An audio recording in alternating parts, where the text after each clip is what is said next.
হঠাৎ ভোরের বেলায় কি করতে বেরোলাম। হ্যালো বন্ধুরা, আজ আমার ডেলি লাইফ মিনি ব্লগের ডে 13। আজ ছিল রমজানের প্রথম দিন, তাই সকাল সকাল ঘুম থেকে উঠে করে নিলাম সেহেরি। সেহেরি করা শেষ হয়ে গেলে রওনা দিলাম মসজিদের উদ্দেশ্যে ফজরের নামাজ পড়তে।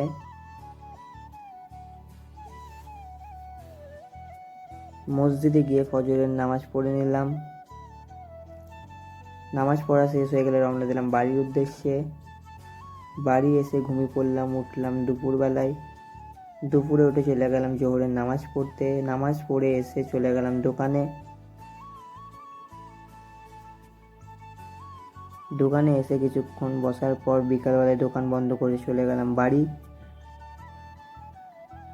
বাড়ি এসে চলে গেলাম আসরের নামাজ পড়তে। আসরের নামাজ পড়ার কিছুক্ষণ পর হয়ে গেল ইফতারের টাইম, তাই ইফতার করে নিলাম।